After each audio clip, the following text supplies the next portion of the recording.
at the Palace of Astral. I introduced these guests from the Astral Express to you, Elder White. But with all the people around, we only exchanged pleasantries. Now, I'd like to officially introduce them to you.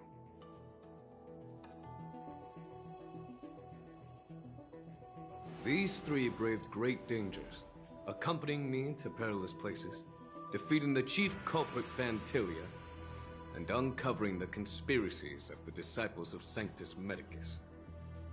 If you wish to know more, please, feel free to ask us. Well, I skimmed through the reports about the Arbor's rebirth from the Master Diviner Hu Xuan. She's been summoned to the Yuchue for questioning. There are a lot of doubts within the Alliance about this whole situation. But despite all that, I believe in you. Since you joined the ranks, you have repeatedly achieved remarkable feats. After the High Cloud Quintet each went their separate ways, despite the many criticisms within the Alliance, the Marshal still stood firm against the dissenting voices and entrusted the Lawfu to you. Over the years, you've served the Alliance with loyalty and wisdom. You've taken down abominations in Thalassa, rescued the Xianzhou Yuchue from a siege, and destroyed the demonic planet summoned by the denizens of abundance. I still remember those battles vividly. There are fools who doubt your loyalty.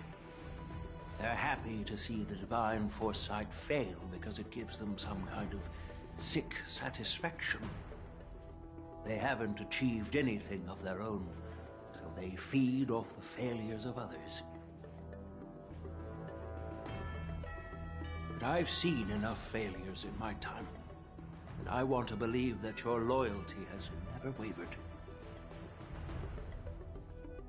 So, General Fei Xiao of the Yaoqing is the only one investigating the Ambrosial Arbor crisis on behalf of the Alliance?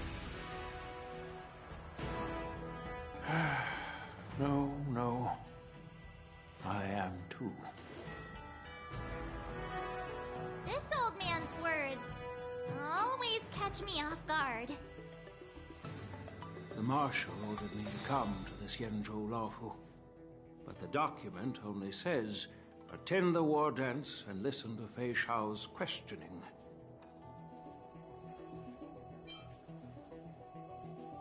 No need for that. You're all important witnesses.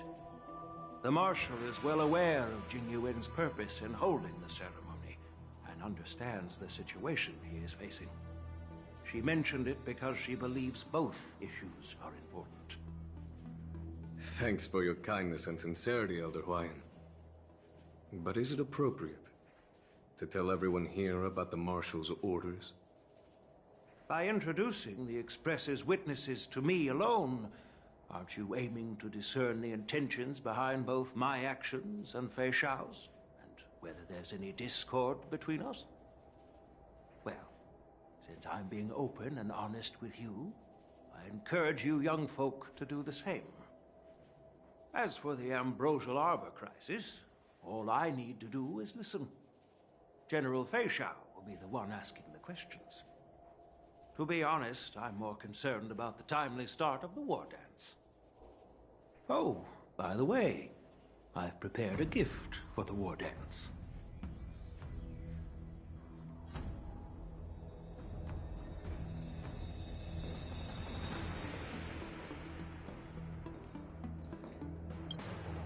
Yes, it's this case right here.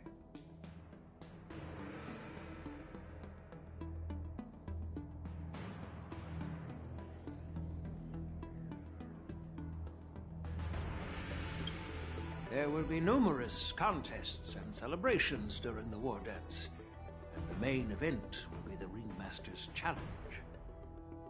The host will dispatch a skilled warrior to take on challengers from all over the cosmos, showcasing the excellent martial arts of the Xianzhou Laofu. When you mentioned that the Astral Express would be attending the ceremony, I thought the High Elder of the Laofu would be the Ringmaster. You humor me, Elder Huayan. The healer lady is just a young lady who knows nothing about martial arts. How can I assign her as the ringmaster? I'm no match to you when it comes to joking. What's this box for? Why don't you open it, General Huayan? This sword case is intended for the War Dance's award. It's empty now, but in a few days, a precious sword will be delivered and stored inside. I don't mean to boast about our skills, but this sword represents the pinnacle of the Zhu-Ming's craftsmanship. It has a legendary history, full of heroic tales from foreign lands, tales that are too detailed to be summarized in just a few words.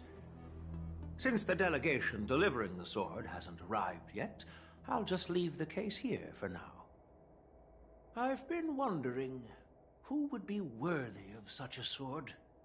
And then it hit me. I can award it to the champion of the Ringmaster's Challenge. The ceremony's champion is sure to be a perfect match for the sword. Moreover, I hear that Yen Qing is an excellent swordmaster, and that he will be representing the Lawfu as the Ringmaster. So it seems like a perfect gift for him.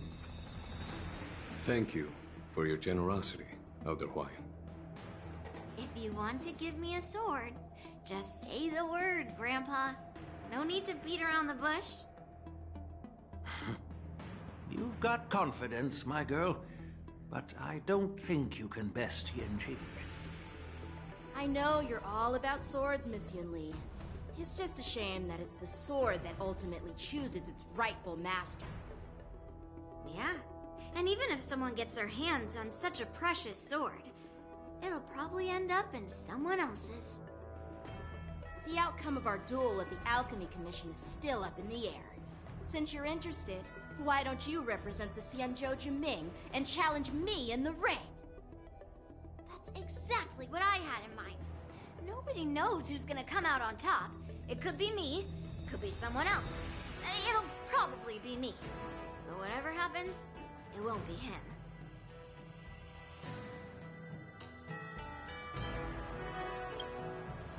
Not to be rude or anything, we've been watching their drama.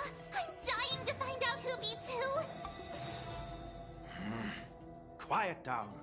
We have other guests here. I've prepared this sword to add some excitement to the ceremony, not to have you two squabble. It's not a good look for the Alliance.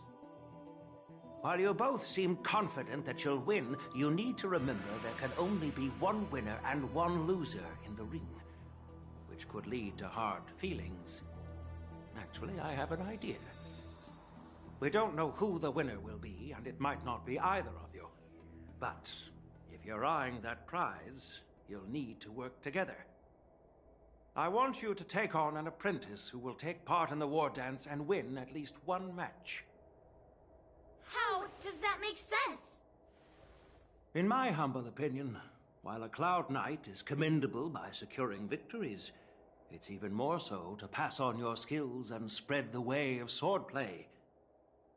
I'd be greatly pleased if this apprentice could represent the Express in the war dance by displaying their Cloud Knight flair and prowess. Well, Elder Huayan's idea is quite interesting. Imparting swordplay skills requires teamwork, and both the winner and the loser will learn a valuable lesson regardless of the outcome. The question is, whom should the two of them take as an apprentice? Huh? Who? Wait, me? I noticed just now that Miss March seemed quite interested in the outcome of your sword fight. So I thought, why not teach her the art of swordplay? Oh, wait. Are you serious, General? Why am I being dragged into this all of a sudden? I've never practiced swordplay before. I'm a total newbie. You really think I can learn it? Well, you'll probably realize I have no hope and give up on me. And that'd be so embarrassing.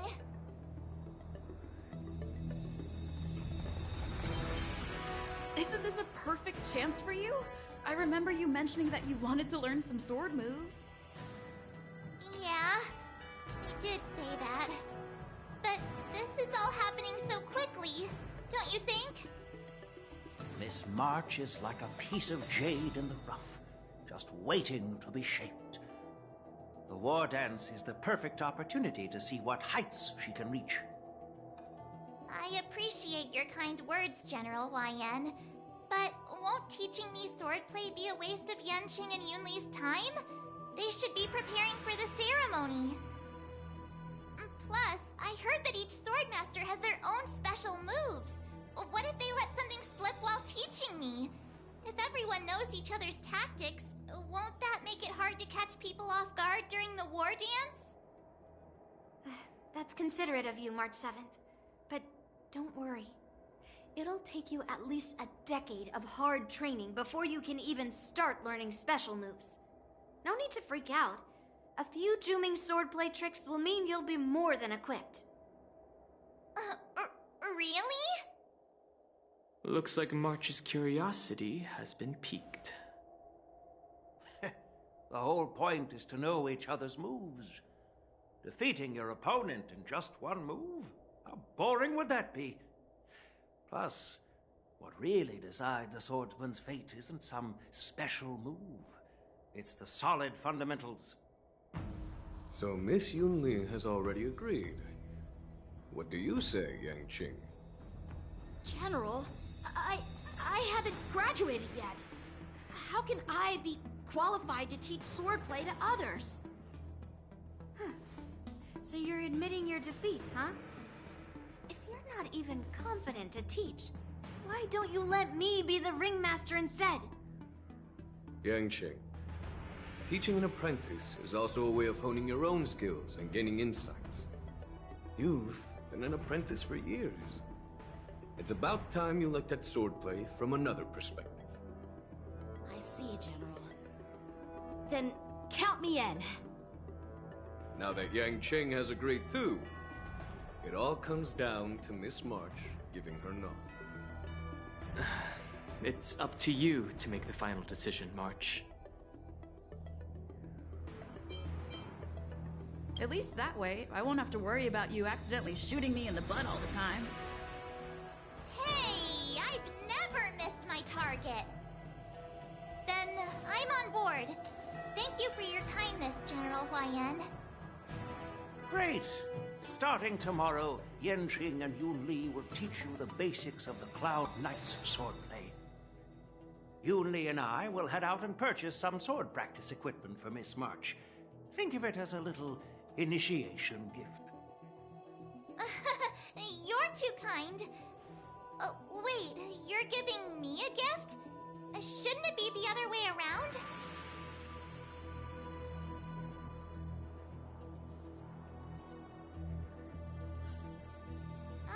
General YN's gone.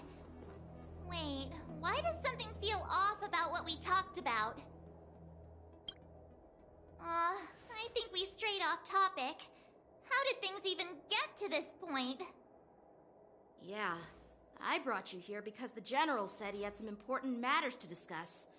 But how in the world did Yun Li and I suddenly become Miss March's swordplay mentors? Because General Huayan wants us to stick around on the Luofu for some time. But from his point of view, we're no different from all the other tourists who may leave at any time. Since the crew's actions were mentioned in the Luofu's operations log were given to the Alliance, he probably wants to see firsthand if we're as capable as the report claims, or if we're just some made-up excuse to save face. And he wants to see it for himself during the war dance, which is why he even dragged Yun Li into this. What began as a simple contest between two swordmasters has now evolved into you two collaborating to mentor March. Elder Huayan is still that tricky general who likes to give everyone a headache. My apologies. Truth be told, I invited all of you to the ceremony because I wished for you to act as my witnesses. I apologize for not disclosing this information earlier. In the coming weeks, I'll also invite all of you to a meeting with General Fei Xiao, where you may need to answer her questions and clear up any doubts she might have. So please, be prepared for the meeting.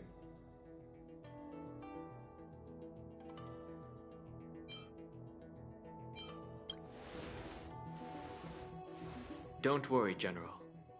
No matter what happens, I'm prepared to stay here as the Express's witness and answer any questions. Thank you, everyone. General, I know there isn't much I can do to share your burden, but... As the Lawfu Ringmaster, I won't let anyone defeat me in the war dance. I know.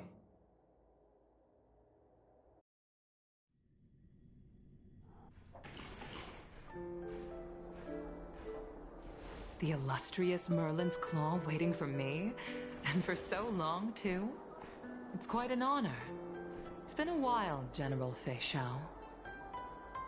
It's been 30 years since we last saw each other. Right, Yukong? Yes. Back then, you were the vanguard of the Yao Qing's Verdant Knights, and I was a pilot of the Law Fu's Rainbow Orbit Fleet. Who would have thought that upon meeting again, you'd be a general, and I'd have given up flying? Really does feel like a lifetime ago. Well, I wouldn't say I haven't seen you in 30 years. After all, your great victories are announced through the Yellow Bell resonance system every day. So I'm well aware of your great feats. How's your health holding up? Still stable, I suppose. Do you still remember the medic who saved me in battle? That healer with the odd name and peculiar temperament. What was his name again? Was it Pichu? Or Kachio? Jiao Cho. He's been my retainer and personal healer, delegated by the Alchemy Commission from the Xianzhou Yao Qing. Over the years, he's dedicated himself to managing my condition. It's thanks to him that I'm still in good health today. Given my background, I'm happy to have made it this far. I'm relieved to know that you're safe and sound. Well then, since you and Elder Huayan are here, I imagine you must have received orders from the Marshal? As your friend, may I ask how the Alliance intends to punish the General of the Lawfu? The Arbor's rebirth has frightened the Elders who lurk behind the scenes. They fear the resurgence of abominations, much like what happened 30 years ago. Although the report from the Lawfu explained all the details, we don't know if the Ruin Legion really invaded, or how exactly the Stellaron Hunters and the Astral Express became involved. This puzzle has many missing pieces. As you know, the fugitive Jing Liu, who mysteriously disappeared many years ago, has resurfaced. This time, she has brought along an Outworlder and a coffin, claiming to offer the Marshal a method to fight against the Eons. The Lawfu Preceptor has also leveled accusations against Jing Yuan for neglecting the Alliance's principles. She asserts that Jing Yuan enabled the exiled Imbibitor Lunae to re-enter the Lawfu, thereby unlocking the lunarescent depths within Scale Gorge Waterscape, which in turn disrupted the Vidyadhara's dutiful watch over the Ambrosial Arbor. It is for these reasons that I have come here to the Lawfu today. Well, duty calls. Perhaps I shouldn't have mentioned all of this to an uninvolved person, but since we once fought together, I didn't want to keep you in the dark. Perhaps pretending you didn't hear any of this would be for the best. I understand. I'm sorry. I was out of line. I know I shouldn't be defending General Jing Yuan right now, but... well, you know how I am. The Lawfu has enjoyed centuries of stability since the end of the sedition of Imbibitor Lunae, much of which can be attributed to General Jing Yuan's masterful strategizing. Unfortunately, for a long-life species, Enduring through the ages always culminates in a failure that undoes all previous achievements. A moment that our adversaries relish. That's true. And that's why I'm also here for another purpose. To visit Hule. Hule? You mean that Hule? The Borisin Warhead? The same Hule who has been imprisoned in the Shackling prison for over 7 centuries? The nemesis of the Foxians who will never be forgiven and shall be imprisoned until the end of the cosmos. I can't quite remember the exact wording, but yes, the very same Hule. Usually, only emissaries from the Xianzhou Yaoqing Skyfaring Commission visit him once every century. Why do you have to visit him now, of all times? The Foxians and the Alliance made a pact to combat the abominations, aiming to achieve justice and free their kin. That werewolf monster is to be forever imprisoned in the dark recesses of the Shackling prison, facing unending retribution. Given the situation on the Luofu, those on the Yaoqing are concerned about Hule's imprisonment. I'm afraid that the routine visit every century is no longer sufficient to ease their concerns. That's why I was sent here, to reassure them. It's all bad news. Well, not everything. There might be a silver lining. Oh, by the way, I found some clues about the thing you asked for. Tell me more. The Verdant Knights followed the route you mentioned and discovered the wreckage of the Whistling Flame ship. Unfortunately, there were no survivors and no cargo. However, someone had already been on the scene before we arrived. Our people? Or someone from the IPC? No, neither. Yukong, have you heard of a person named Ron May?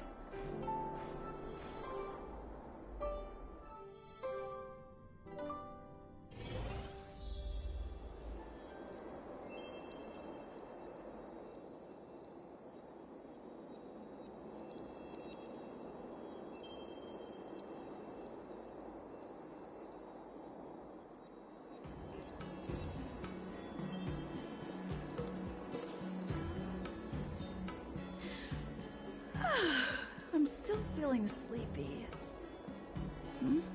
Did I oversleep? Where did March and Don Hung go?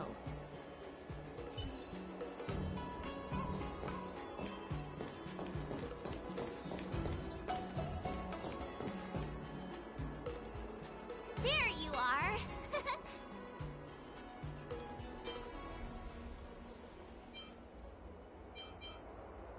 You haven't forgotten about our promise to General Huayan, have you? I woke up especially early so I can start teaching Miss March swordplay. Hey, why are you blushing, Master Yanqing? This is, the first time someone has called me Master. I need to, get used to it. Let me make it clear. Swordplay training is about improving your body, mind, and strength. It's not a casual game you can master overnight. I promised General Huayan that I'd teach you Cloud Knight swordplay, so you can participate in the war dance and defeat at least one opponent. I'll do my best, but if you break your master's rules... Fine. A promise is a promise. Since I promised to study hard, I'll do my best starting today. Great! That's the spirit. March is in your hands now, Yanqing. Don't be too easy on her. Don Hung, do you even have a heart? Did you lose it somewhere? By the way, where's Yun Li? I've found a quiet spot in the back garden of the Palace of Astrum for our first lesson together.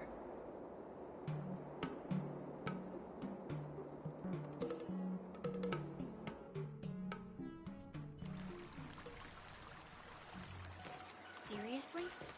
It's the first day, and you two are already late? Why is everyone on the Lawfu so laid back? So disappointing. Master Yun Li, you're already here. Sorry for keeping you waiting. Oh, wait. Were you trying to teach her in secret? That's sneaky. I'm just showing you what Lawfu etiquette is all about.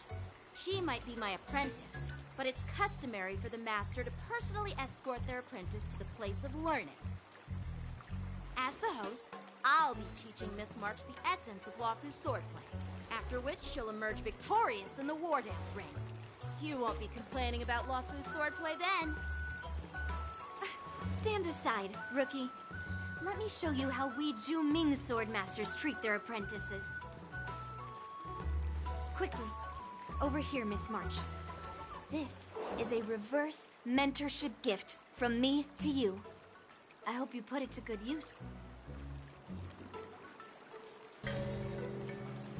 What's this?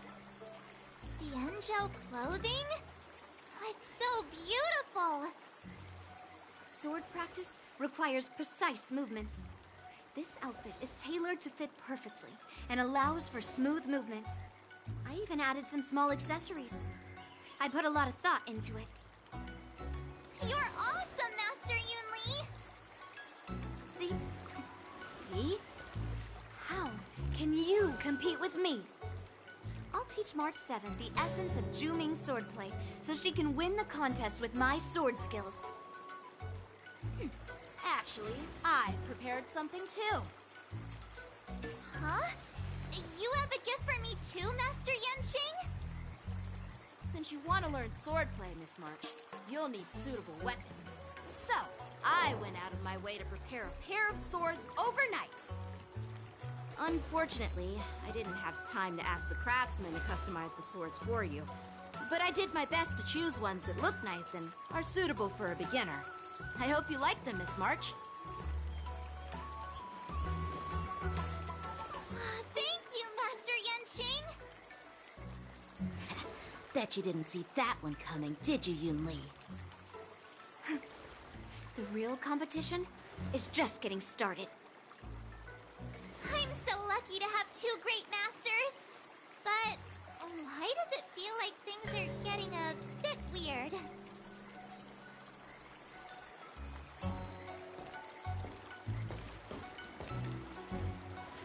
So what do you think, masters?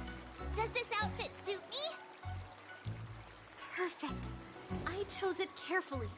It's perfect for beautiful young swordswomen like you and me. All right, let's get started with the training. The person next to me is a Cloud Knight instructor I've brought in. For your first lesson, try exchanging a couple of moves with him. Wait. We're having actual combat training for the first lesson? Isn't that a bit too intense? Well, I heard you have some experience with archery and martial arts. The first thing we're going to do is see just how strong your fundamentals are. Come on, step forward and strike with the sword in the most natural way you can think of. It's important for us to grasp your natural movements so we can decide where to start and what you need to learn. If you're ready, let's begin. Okay.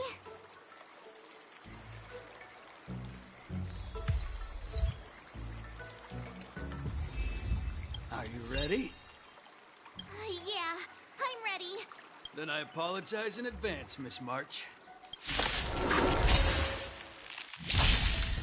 Ready to shine.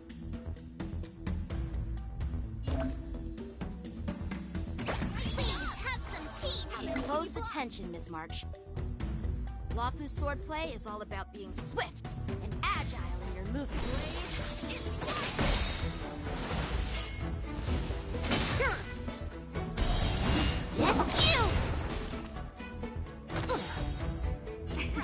Ignore him.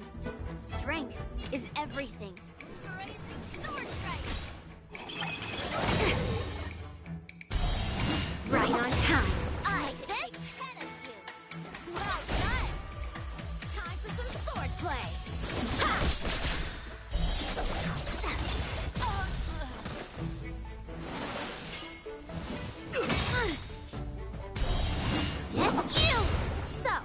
many of my moves can you block?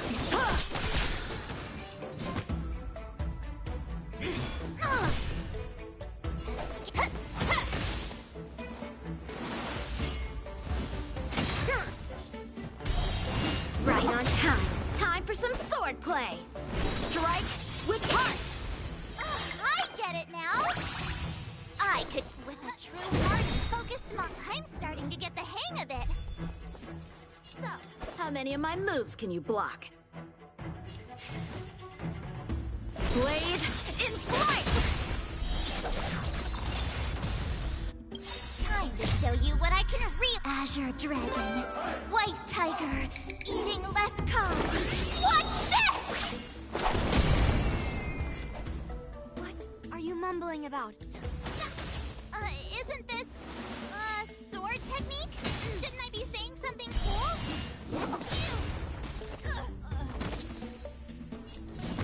Rock-shattering slash! Right on time. Time for some swordplay. Strike with heart.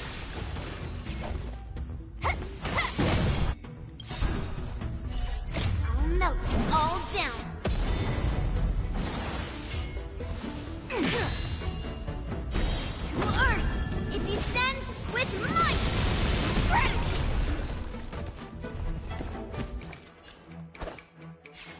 Blade in flight. You'll make for good practice. So. That's how a true master does it. All right, check out this move. I'll melt it all down.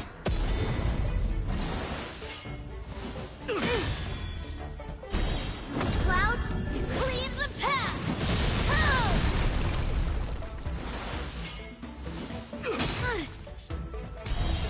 Yes, you.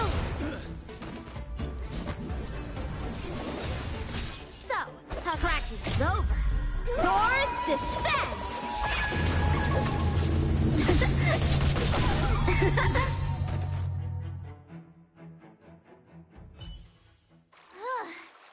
I didn't expect the first lesson to be so intense. Miss March has quick hands and a flexible body. She's a perfect fit for practicing Lawfu swordplay. However, she lacks strength, and her strikes were a bit unfocused. But don't worry, it's totally normal for beginners. Once she starts practicing dooming swordplay, she'll make heaps of progress. Given the situation, I believe Miss March should start by working on her footwork. Seriously, do you actually know anything about swordplay, or what? I could ask you the same thing. Dual swords require agility, so what's more important than footwork? Instead of focusing on her strengths, we should address her weaknesses. The drawback of wielding two swords is not generating enough force. What good is being quick on your feet if you don't have strength? It's not like we're dancing here. Skilled sword masters know how to play to their strengths and work on their weaknesses. Start with what you're good at, then tackle your weaknesses. That's the right way to learn. You're quite the theorist, huh? Theorist? You claim to be able to talk to swords. So what does that make you? A lunatic? Hey, it's only my first lesson, and you're already arguing. Come on, calm down, masters. I'll have to improve both my footwork and strength anyway, so it doesn't matter which one comes first. But it does matter. Just listen to me, March 7th. Aww.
pom-pom. We're all good here on the Xianzhou Lafu, so no need to worry. By the way, how's your trip going? As for me, I've somehow become the apprentice to 2 Cloud Knight sword masters, and I've been honing my sword skills with their guidance. One of them is Yanqing, the boy we've all met before. The other is Yun Li, the granddaughter of General Hua Yan from the Xianzhou Juming. Both masters are super strict, giving me a real taste of how hard sword training can be. I tried to drag her into this, but she refused. Then I tried to rope Dan Heng in, but Master Yanqing wouldn't have it. Still, I didn't let the difficulty get to me. In just a few weeks, my sword skills have improved a lot. Both my masters think I have unique talents in swordplay, and are literally fighting each other to teach me their skills. Thanks to their guidance, I've actually made some progress. When I get back to the Express, I'll definitely show off my skills and impress you all. Looking forward to your reply. Yours, March 7th.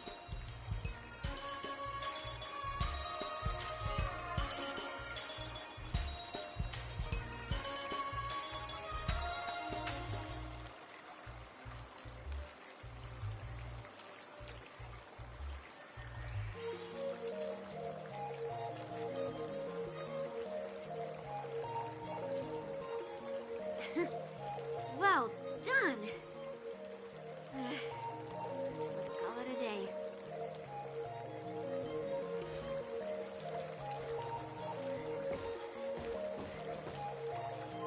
Miss March's sword skills are really coming along. She'll hold her own just fine in the war dance.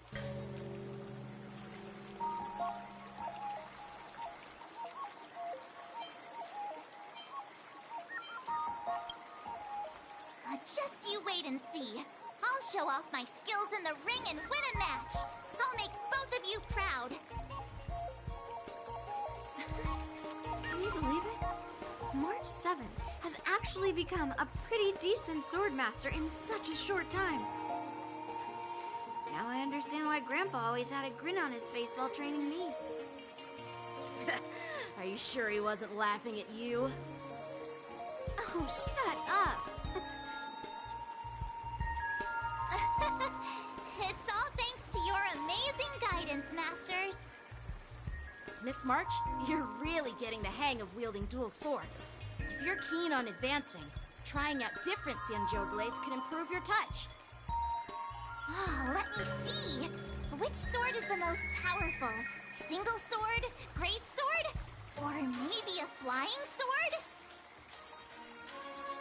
There's no such thing as the most powerful sword. It's all about the skill of the swordmaster. Yanqing wields several flying swords, while I only wield one. But remember how I kicked his butt at the Alchemy Commission? First, you didn't kick my butt. Second, you'll never kick my butt. Third, how about we settle this right now and see who kicks whose butt? Yeah, I'm up for that. And if I kick your butt, you'll drop out of the war dance. Deal? Why are you two arguing again? I thought things had been improving between you lately. There was talk that the leading disciples of the Luofu and Juming generals were supposed to face off in the war dance, but for some reason, they suddenly teamed up to train an apprentice of their own. Turns out, the rumors are true.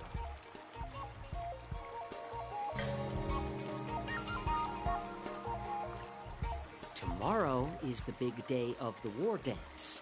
Shouldn't you two be focusing on honing your skills instead of teaching swordplay here? You're... Oh, that's right! You're the pink-haired fox from the Yaoqing!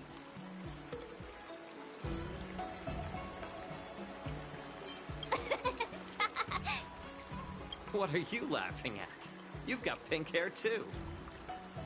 I'm Jiaoqiu, the healer working for the general of the Senzhou Yaoqing. Ah, got it. So, you're the participant attending the war dance on behalf of the Yaoqing. And you were trying to sneak a peek at our training? Sorry for the misunderstanding. I don't know anything about martial arts. I'm just here on the General's orders to take care of some official business. I didn't mean to interrupt your training. I'll be on my way. If you knew nothing about martial arts, why were you smirking earlier? Well, my curiosity got the better of me, I suppose. When I heard Miss March's pondering about what to learn, I couldn't help but wander over. From my professional experience, cleavers, slicers, chopping knives, and carving knives are all just tools. Kind of like frying, sautéing, boiling, and deep frying in cooking. They're just ways for people to show off their skills. How you use them really depends on the ingredients you're working with. It's like your sword teaching methods.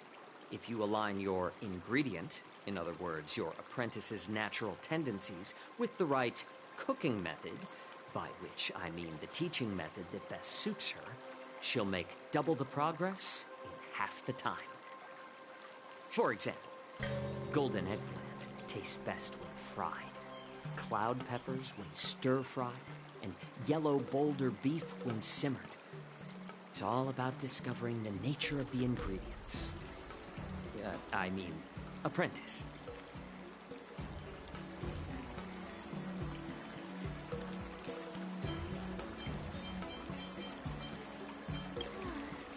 All this talk about food is making me hungry.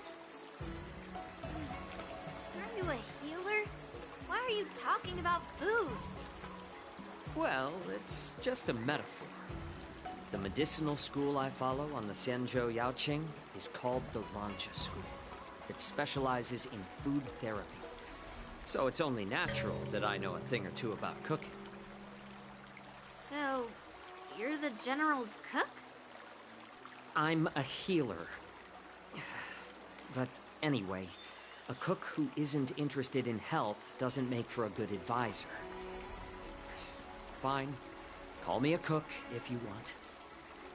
Seeing the way you're looking at me, it's obvious you think I'm just some feeble academic who likes to blabber on about martial arts. But, in reality, I know a thing or two about killing. After all, the art of healing inherently encompasses both life and death.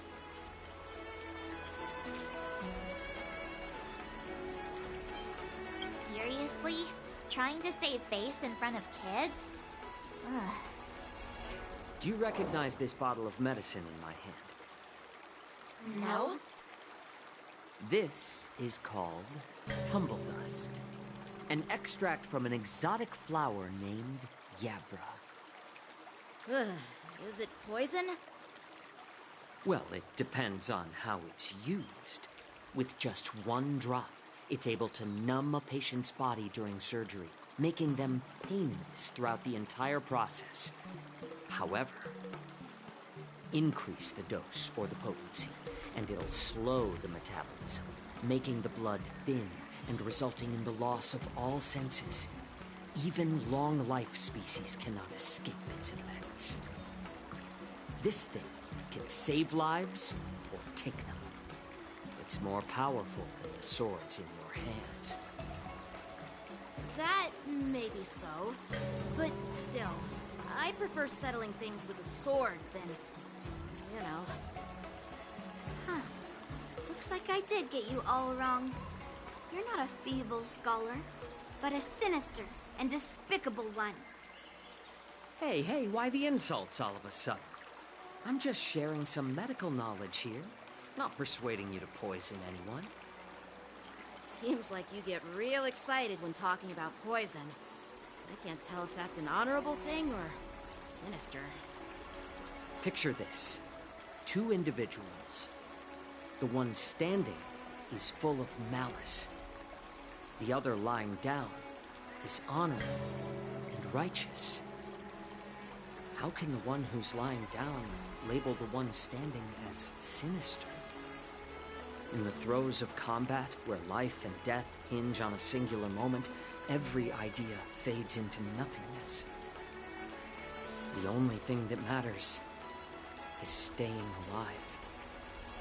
Surviving the battlefield reshapes all notions of worth, be it integrity or treachery.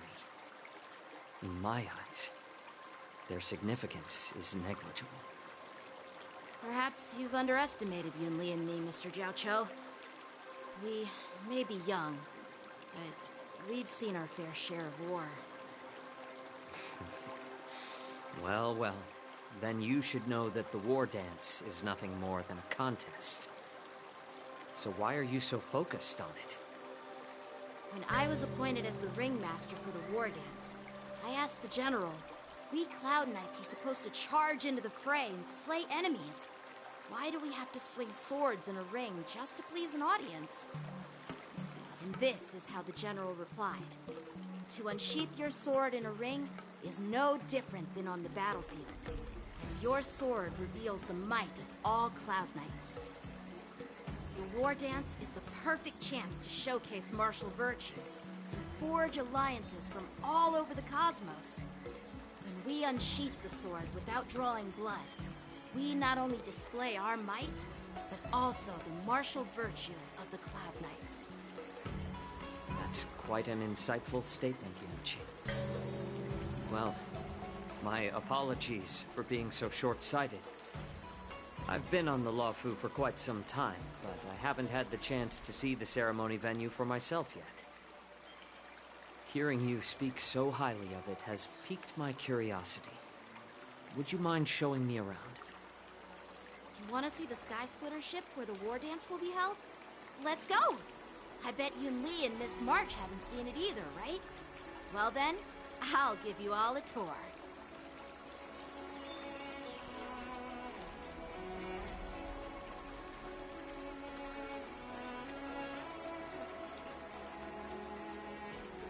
Let's go. I'll give you a tour of the Sky Splitter.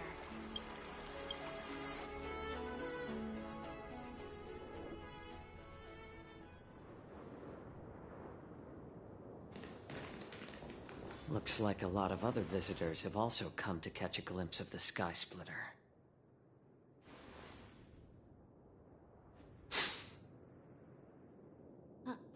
What's up, Mr. Jiao Cho? No, it's nothing.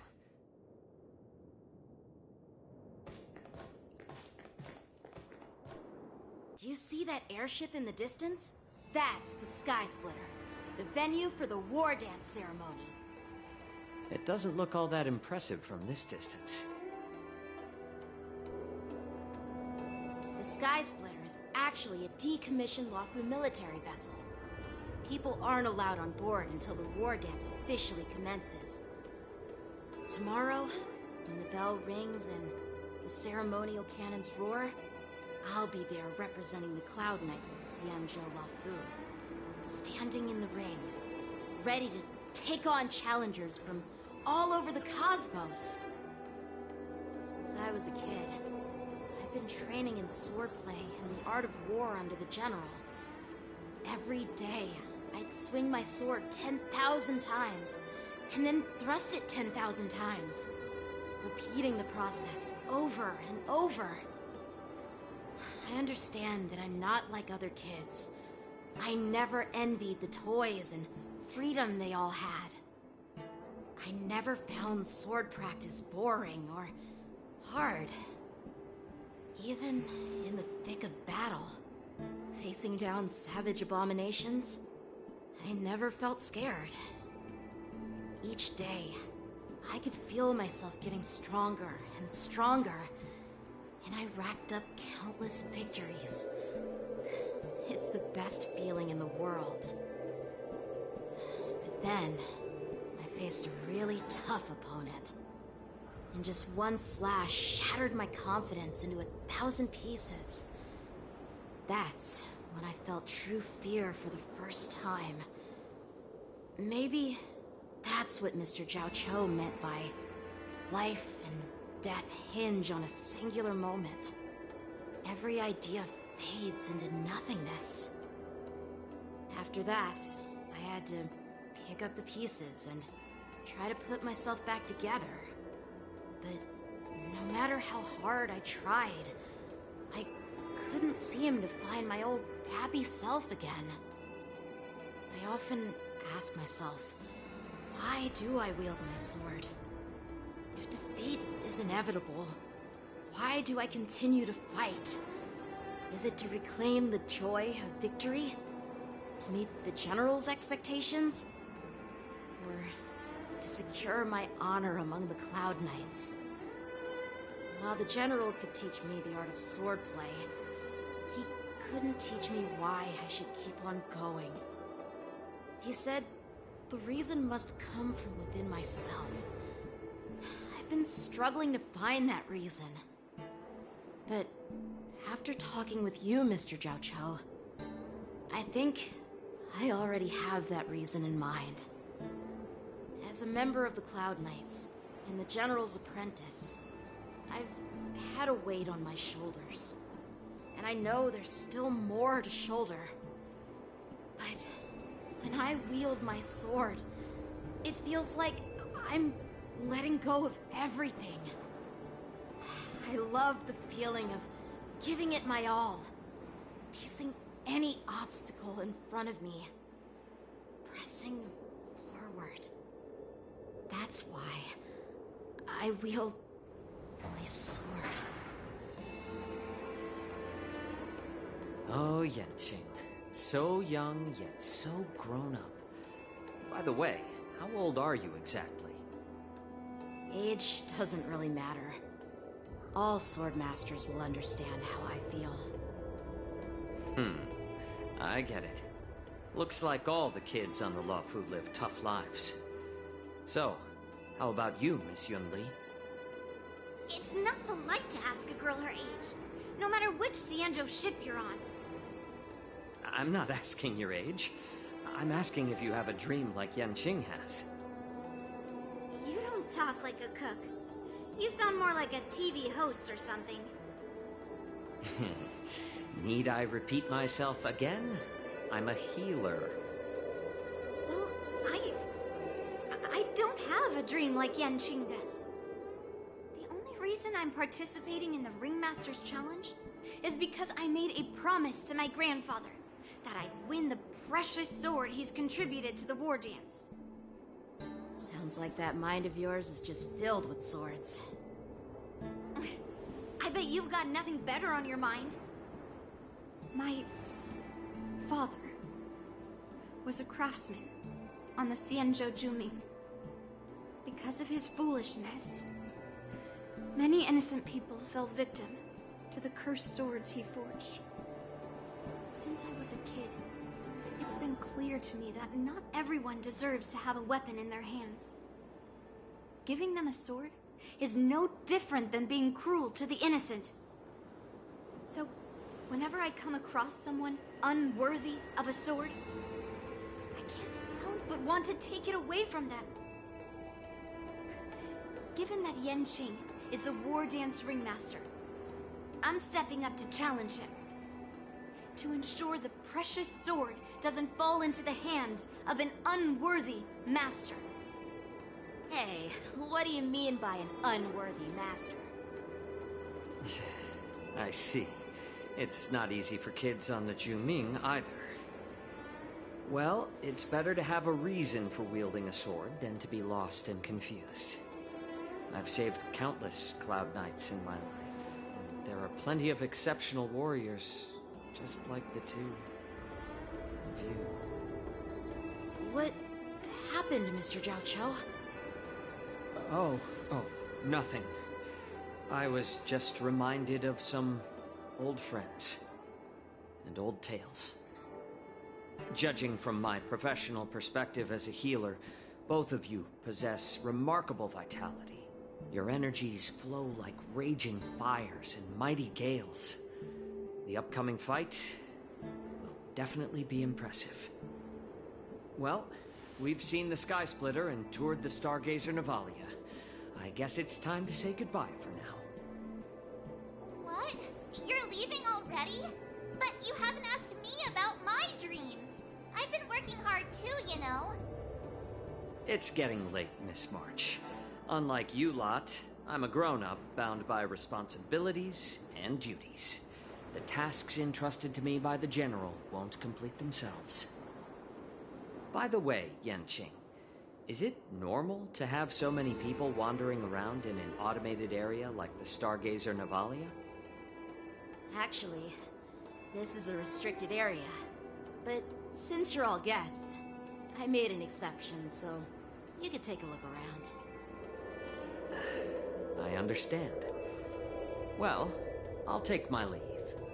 I wish you both the best of luck in the ring tomorrow.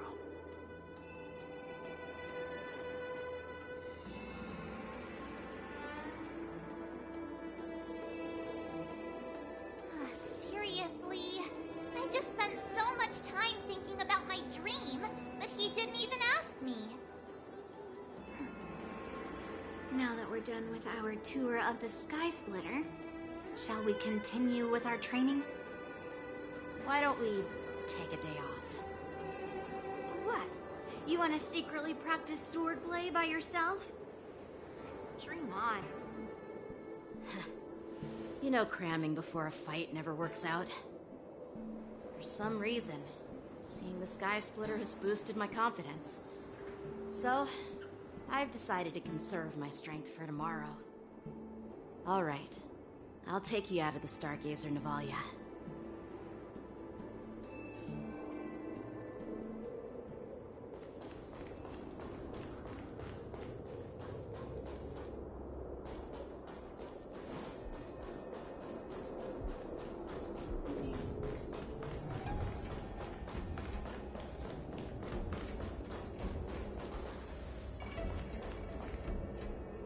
Just shut up, Red Fang.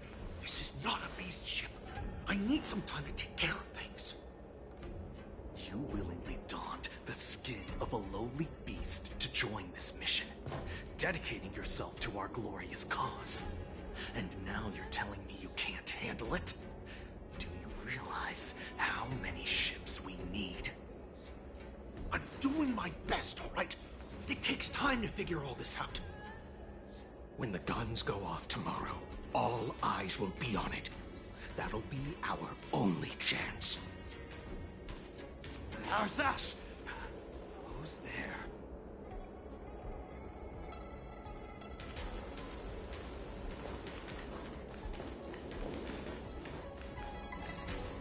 Who are you guys?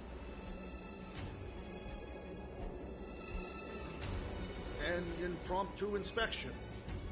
Why are there outsiders loitering in Stargazer Navalia? And a bunch of kids at that. Hey, kids. Didn't your parents ever tell you to stay away from the Stargazer Navalia? I know it's an automated facility, but it doesn't mean you can just break in and do what you want.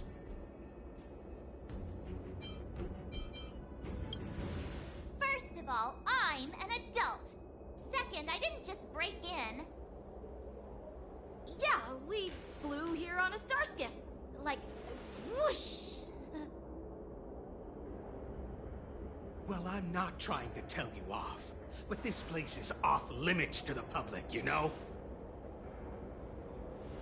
Big sis, let's go. I want to play in Everhunt Plains.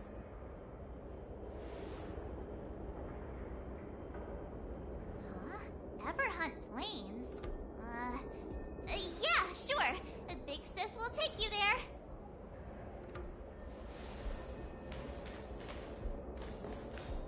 Shuha! You should have let me. Shh, the overhaul is done, and everything looks good. We should leave.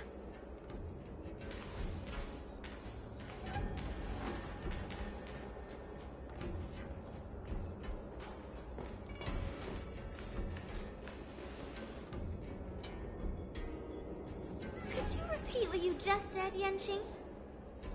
What did I say? Big sis, let's go. I want to play in Everhunt Plains. Come on.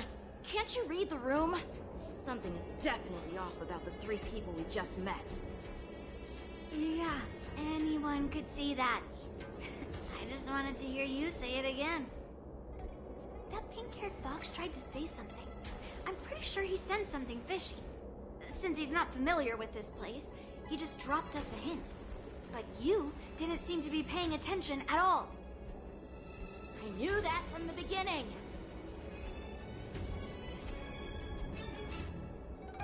That Cloud Knight didn't recognize Master Yen Qing at all. That's really weird. What? Is he famous on the Lavu or something? Not even the Cloud Knights on the Juming, who all know my glorious name, might recognize my face. You have a point. A Cloud Knight, a member from the Skyfaring Commission, and a craftsman. They're from various departments, and the reason for the overhaul seems legit. But one of them blurted out some weird language just now. Did you hear that? I have a feeling that if we secretly tail them, we'll definitely catch these guys in the act. Follow my lead, and be careful not to blow our cover.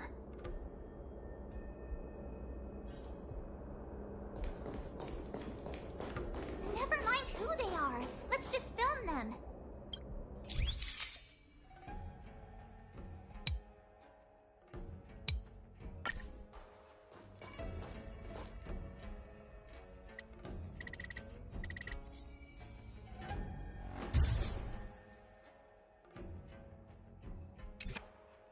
We should have just killed those lowly beasts.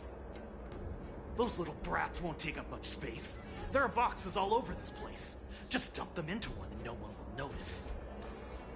Cut the theatrics, Ulok. Even the slightest slip-up could interfere with Lord Moktok's plans.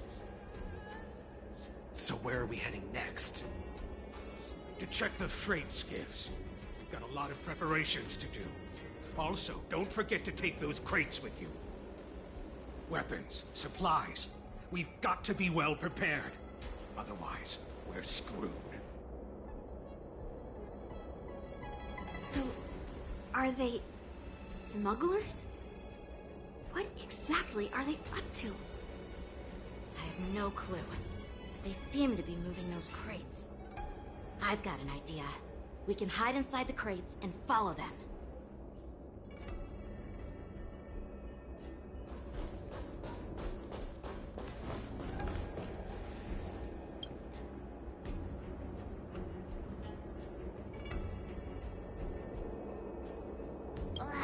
So cramped in here. I can hardly breathe. Just hang in there.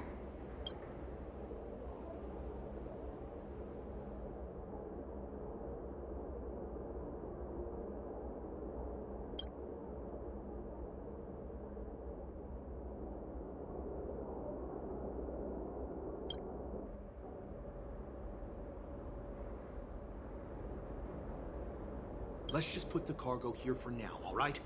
Then we'll move on to inspect the ships. Lord Moktok said that as soon as we're done, we're to board the freight skiff and leave this place. Don't worry, I've changed the shipping schedule. You two, come with me. Is it just me? I keep smelling that stench of lowly beasts everywhere we go. Don't be so paranoid.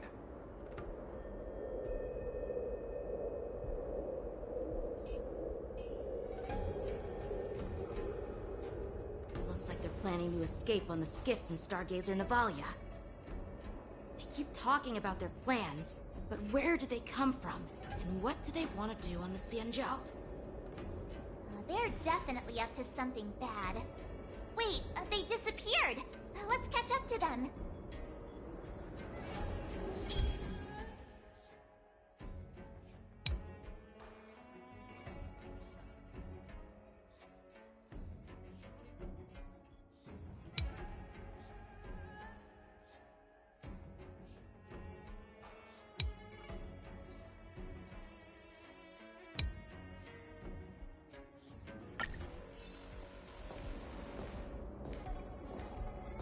Tread softly, breathe quietly, and make sure to keep an eye on them. Hide out of sight as soon as there's any sign of activity.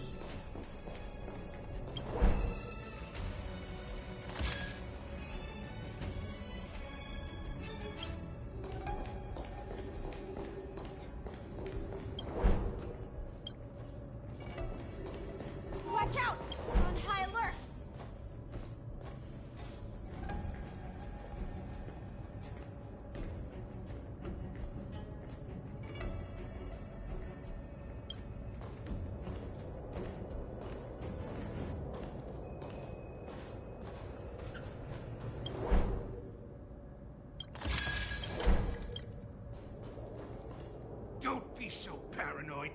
We're running out of time. Get over here! Shuhard, I'm coming!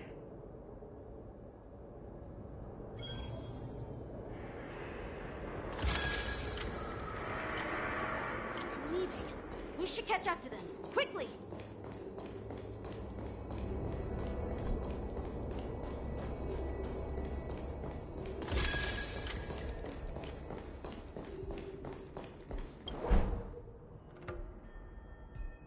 What are they up to?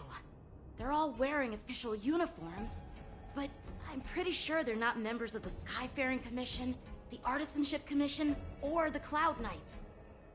This is way too suspicious. Never mind who they are. Let's just film them. That way, if they do anything bad, we'll have solid evidence against them.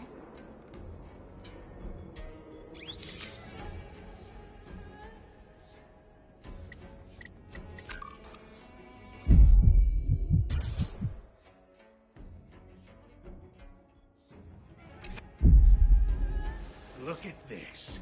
A freight star skiff with enough room to fit at least 20 of my men.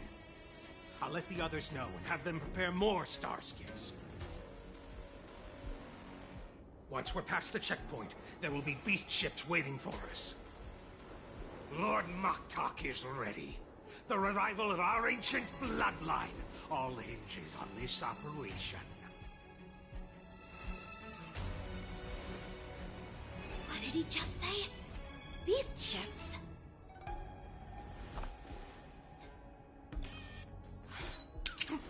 Who's there? It's those brats! I told you to get rid of them, but you didn't listen, you idiot! Wipe them all out!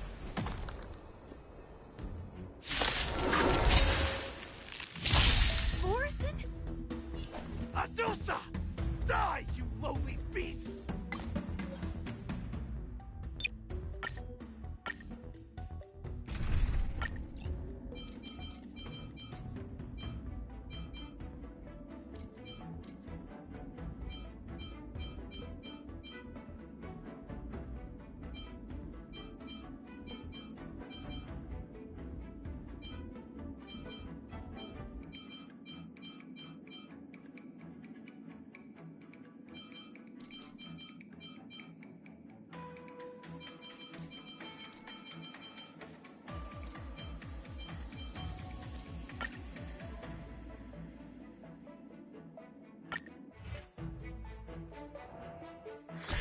Morrison? Adusa! Die, you lowly beast! No dirty tricks, all right?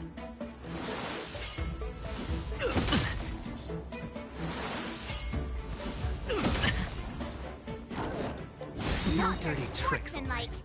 Watch your head. Huh. More enemies. Time for a buzz. Better hedge your bets. Can't lose this one. Never stop thinking. Fail. Get out. I could take 10 of you. So stop.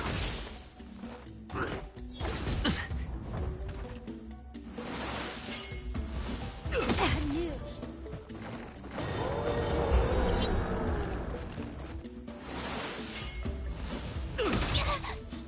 All in.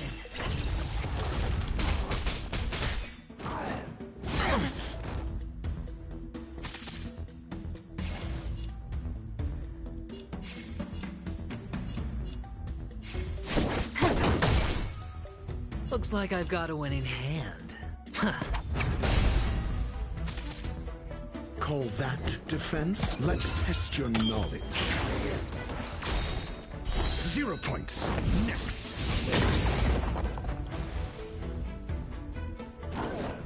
You fool! Watch your head. Skills polished, ready to shine. Better not underestimate me.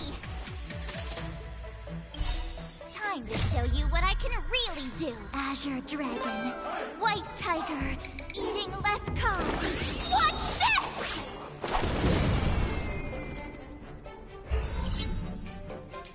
took the bait just like that?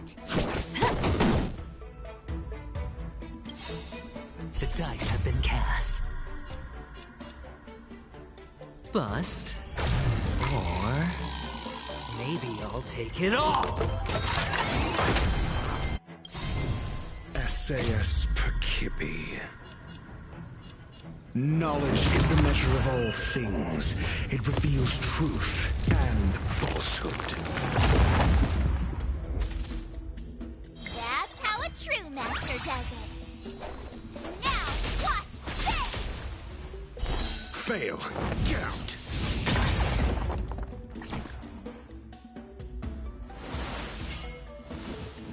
Not very sportsmanlike. Bad news. All in. All right, I'll call your bet.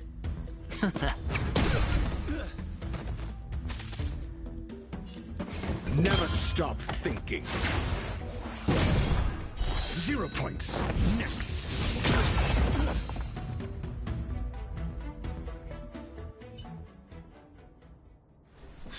How is this possible? How did these Foxians change their appearances like that?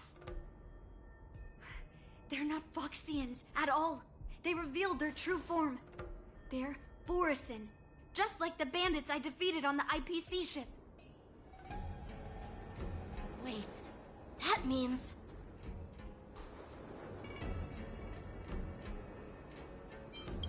What kind of trick did they use? When we were tracking them earlier, they looked just like normal Xianzhou Foxians. It's not just a simple disguise of wearing our clothing and shaving their whiskers. They're somehow able to alter their appearance to be indistinguishable from Foxians. They even have official IDs for the Skyfaring Commission, the Artisanship Commission, and even the Cloud Knights? Let me check this fake Cloud Knight's tag. Maybe it'll give us some clues. Lujun, an officer of the Patrol Defense Squad? Wait! What's the matter? I encountered a patrol officer named Lujun before. It was a few weeks ago, when we were transporting the Borisin prisoners. They can forge official identities and move around the Xianzhou without raising suspicion. Oh no, this is bad. Even worse. If you find one cockroach on the Express, it usually means... There are more Borisin hiding on the Xianzhou. I bet their plan is much bigger than just stealing information. We've got to report this to the Seat of Divine Foresight.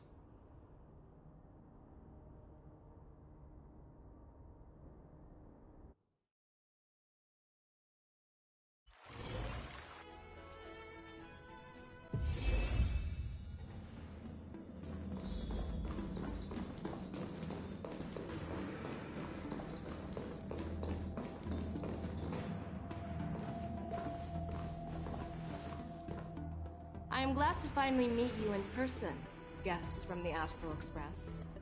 I'm Fei Xiao, the General of the Xianzhou Yaocheng.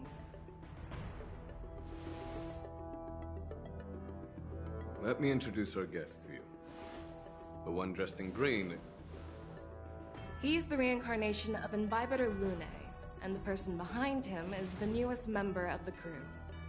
I've heard a lot about you. Outside the reports from the Law Fu, the Skyfaring Commission of the Yaoqing has also gathered plenty of information about both of you. I've been eager to meet you face to face for reasons that I'm sure General Jing Yuan has explained, right?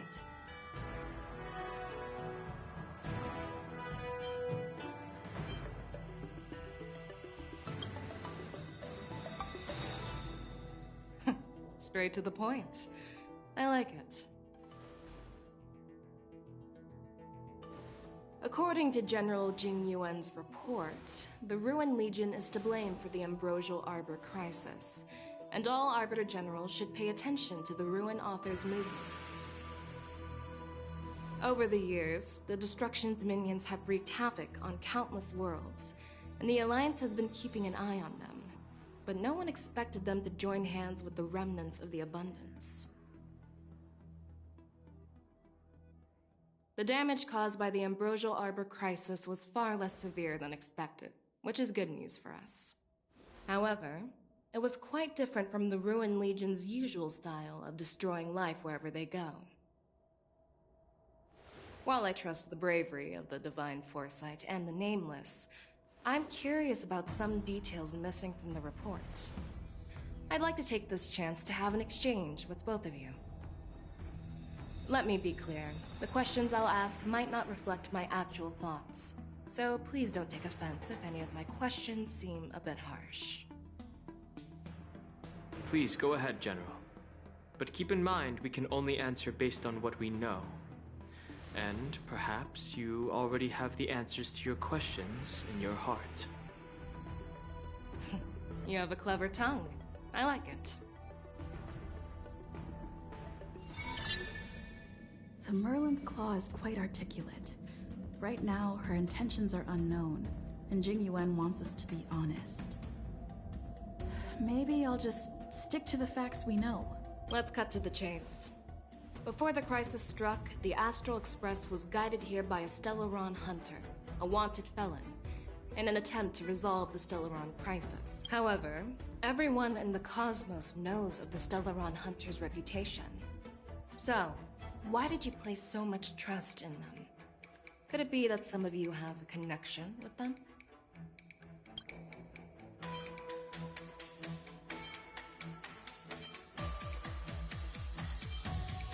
Apart from the Law Fu, there are many other worlds suffering from Stellaron corrosion.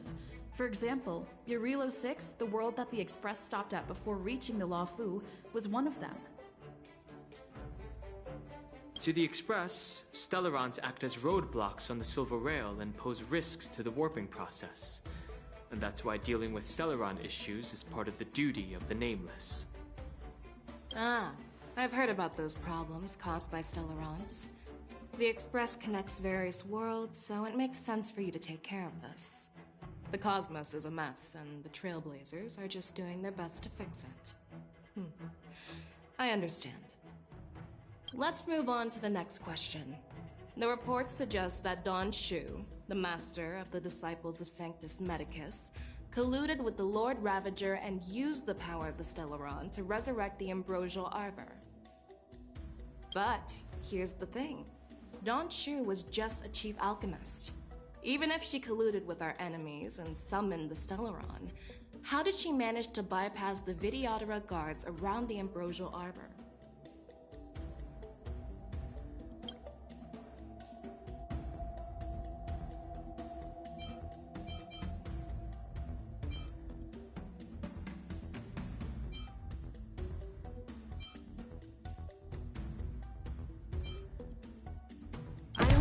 We are in a position to answer this question.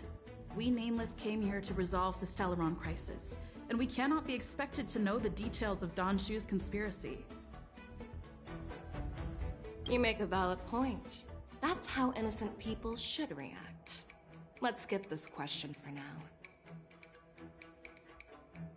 According to the report, Lord Ravager Fantilia is the mastermind behind the entire conspiracy.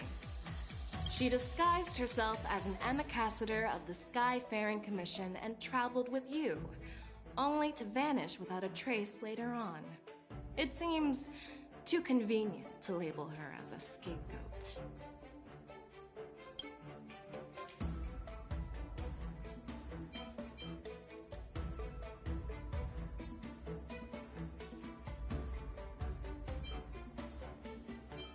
I was there, fighting Fantilia alongside General Jing Yuan.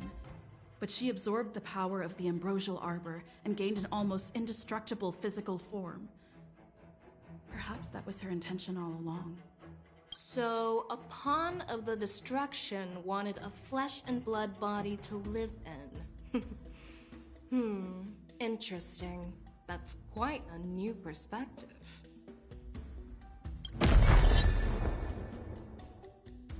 Oh. It seems that your answers have addressed all my questions. Generals, I am finished with my questioning. So, what do you think, General Fei Shao? Have the doubts in the report been cleared up? The two nameless have been honest in their answers. Even though there are some tricky details, my intuition tells me there is nothing wrong. However, the 3 questions I posed earlier were not just for the nameless, but for you too, General Jing Yuan. First, the disciples of Sanctus Medicus grew uninterrupted on the Law Fu, yet the 6 charioteers were not aware of it. That was a dereliction of duty. Second, you believed in the Stellaron Hunter's prophecy and entrusted outsiders to solve the crisis, even granting them access to the Plague Mark. That was a dereliction of responsibility. Third, you insist on holding the war dance right after the Ambrosial Arbor crisis, putting the Lawfu back in the spotlight. That is a dereliction of wisdom. Merlin's Claw. Is this your line of thinking, or the 10 Lords? From the moment I walked in, I made it clear that the questions I'd ask might not reflect my actual thoughts. The disciples of Sanctus Medicus were deeply rooted and had been plotting for a long time. I admit it was my negligence for not noticing it earlier. As for the Stellaron Hunter's prophecy, I didn't believe all of it, but in the end, the Law Fu did survive the Ambrosial Arbor crisis. So, I think it's safe to say that Elio's prophecy about the future holds some merit. And as for the war dance, do you think I'm unaware of the risks? However, risks can also be opportunities. The Law Fu has lain low for too long. I believe it's time to stir up the dregs hidden in the depths and wash them away once and for all. Just as I expected from our sophisticated divine foresight. You have a way with words. I like it. But, unfortunately, ever since the report was submitted, the Alliance has been filled with rumors and speculation. Even within the Law Fu, there are people accusing you of neglecting your duties, resulting in the Ambrosial Arbor's resurrection. So what are your thoughts on all of this, General Fei Shao? As a fellow Arbiter General, I fully understand the difficulties of this position. Personally, I think all these rumors are meaningless drivel. Across the sea of stars, the divine foresight knows better than anyone else what happened on the Law Fu and the meaning behind it. Just as what happened on the Xianzhou Yaoqing recently. You mean the Xianzhou Yaoqing is also... The scouts of the Verdant Knights have sent back reports that Borisin are making trouble again. The Borisin packs that were once divided and scattered have started swallowing each other up, forming larger and larger packs. Moreover, there's an entity named Mongus behind it all. An entity? According to the report, this entity isn't actually a Borisin. It's a woman claiming to be the messenger of the Master of Immortality. She's described as having 12 faces and 12 pairs of fangs, as cruel as poison, and as elusive as quicksand.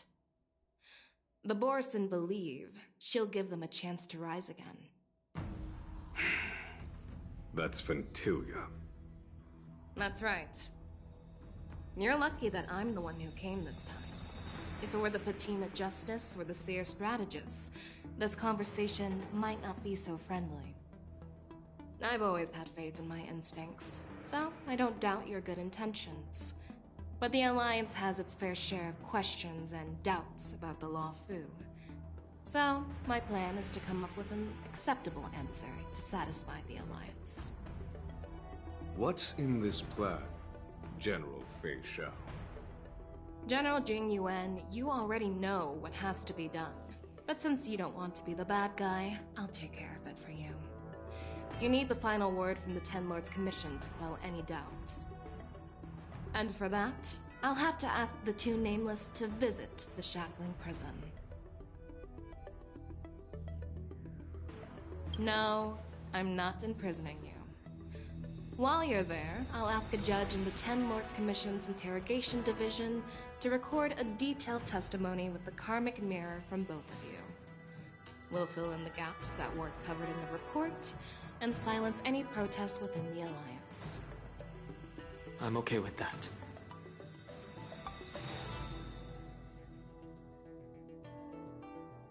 Your willingness to help is truly heartwarming, youngsters. Then, as the Merlin's Claw requests... Oh, there's one more thing. This testimony is for silencing the voices of opposition within the Alliance, but I would like to urge General Jing Yuan to listen to the pleas of the Foxians on the Xianzhou Yaoqing. So, you are here for Hule. Exactly. Hule is locked up in the Lawfu's shackling prison. Since he is the broodlord of the Borisin, I want to transfer him onto the Xianzhou Yaoqing and imprison him there. The recent movements of the Borisin suggest they're planning something big, so we must act preemptively. It makes sense to have the Foxians keep an eye on their arch-nemesis. Since you trust my judgment, I'll repay that trust. What do you think about all this, General Huayan? I was worried this would turn into a heated argument, but it seems like both of you are on the same page, solving each other's problems. I couldn't have asked for a better outcome. And as for Hule, I'll send my Lieutenant Zhao Chou and Moza to check on his condition in prison and ready him for transport. If there are no more questions, shall we get this started?